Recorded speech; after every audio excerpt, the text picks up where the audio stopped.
გამარჯობა, მარია მალანია ვარ, პერინატალური ფსიქიკური ჯანმრთელობის სპეციალისტი და დღეს მინდა ვისაუბრო მარგარეტ ეტვუდის მხეულის წიგნზე. როგორ შევარჩია ეს წიგნი, ამას მოვუყვები მოკლედ. როდესაც ჩემ შულს ვკითხე, ხომ არ ახსოვდა ესეთი ჩემი საყვარელი, ესე ვთქვათ, წიგნის შესახებ, მითხრა რომ მე ესე მახსოვს, რომ როდესაც შენ ამ წიგნს კითხულობდი, ყველაზე მეტად იყავი ჩართული და თითქოს რო გელაპარაკებოდით, არც კი გესმოდა ჩვენი ნათქვამი და მართლა ესე წავიკითხე ეს წიგნი, თითქოს მთლიანად გადავედი იმ სამყაროში, რომელიც მარგარეტ ეტვუდმა შექმნა. ძალიან იმოქმედა ჩემზე და ჩემი პროფესიიდან გამომდინარეც და იქიდან გამომდინარეც, რომ მეც როგორც ქალს ძალიან მეხება ის თემები, რომელიც ამ წიგნში არის განხილული. ტოტალიტარულ რეჟიმზე არაერთი წიგნი არსებობს და არაერთი არაჩვეულებრივი წიგნი, ბევრი აქედან კაცების დაწერილია, ქალების ხმა ცოტა ნაკლებად ისმის ხოლმე და ის რომ ტოტალიტარული რეჟიმები ქალების მიმართ განსაკუთრებულად სასტიკია და განსაკუთრებულად ესეთი დამაზარალებელი, ეს ახალი ამბავი არ არის, რა თქმა უნდა.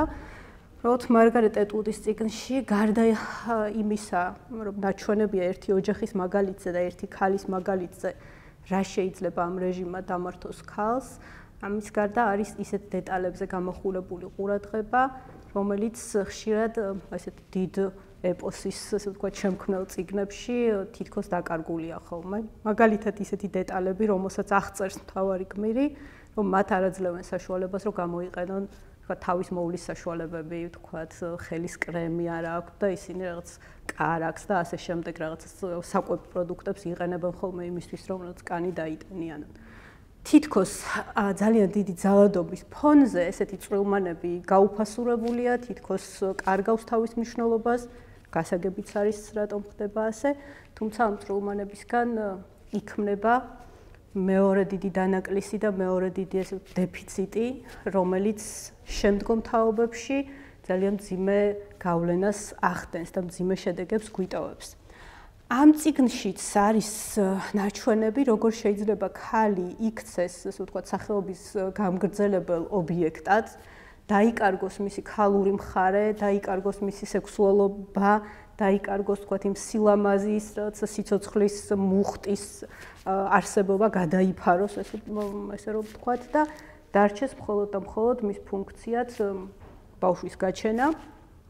და ასეთ ვთქვათ ძალადობაზე დაფუძნებულ რეჟიმს გონია რომ ასეთი ქალების საშუალებით გაჩენილ ბავშვებს ისე გამოზრდის როგორც მას ჭირდება, გამოიყენებს ესე ვთქვათ ამ რეჟიმის შესანარჩუნებლად და ასეც არის და ამითი მთლიანად მოსპობს იმ თავარ ღირებულებას, რისთვისაც ალბათ ადამიანი იბადება, ეს არის აი სიცოცხლის სიხარული და სიხარულის განცდა ცხოვრების განმავლობაში. თუ ადამიანი ისე ცხოვრობს, რომ ამ სიხარულის განცდა კარგავს, ეს სიხარულის განცდა ძალიან მცირდება, ჩვენს ფსიქიკაში ის ბნელი მხარე, ის ძალადობრივი მხარე კიდევ უფრო და უფრო იზრდება და შედეგად ვიღებთ ამ უსიხარულო მდგომარეობაში მყოფ ადამიანს, რომელიც ძალადობს პირველ რიგში საკუთარ თავზე, ამ სიხარულის ჩახშობით, შემცირებით, სიხარულის არ განცდით, ამის უფლებას ის თავის თავსაც არ აძლევს, რომ სიხარული განიცადოს და შემდეგ ესეთი ადამიანი თავის შვილებსაც და მის გარშემო მყოფ ადამიანებსაც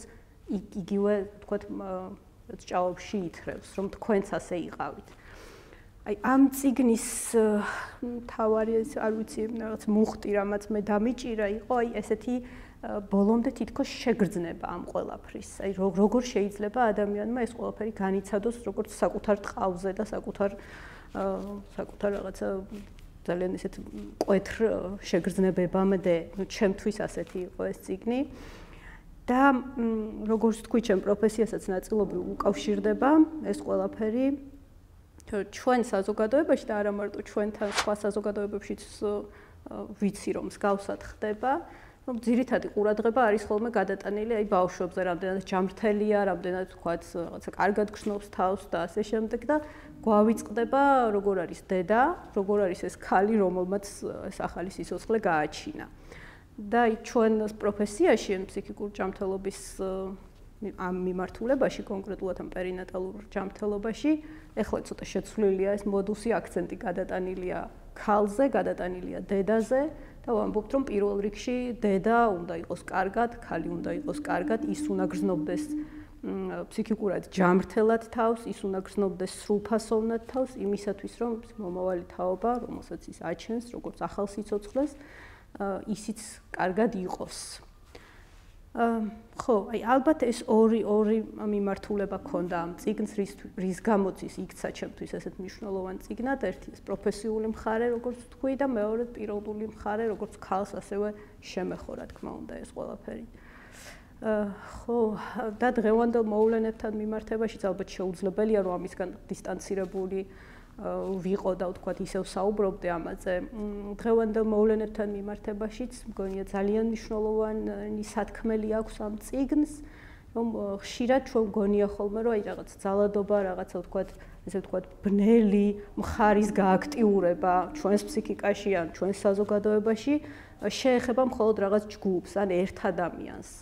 რეალურად ასე არ ხდება. ფსიქიკური კანონები ცოტა განსხვავებულია იმისგან, რაც ჩვენ რაციონალურად და მხოლოდ ჩვენი ცნობიერების ფარგლებში რაც გგონია, რომ გავიგეთ.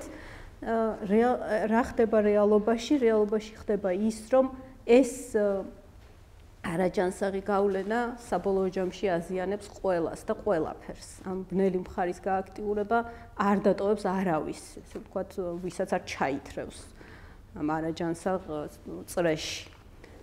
ამის გააზრება, ამაზე რეფლექსია მგონია ძალიან მნიშვნელოვანი ყველასთვის, ჩემთვის პირველ რიგში და მადლობა რომ კიდევ მომეცა ამაზე ლაპარაკის საშუალება, გახსენება ამ ყველაფრის და იმედი მაქვს რომ სხვა ადამიანებისთვისაც რაცა კარგი ბიძგის მომტანი იქნება.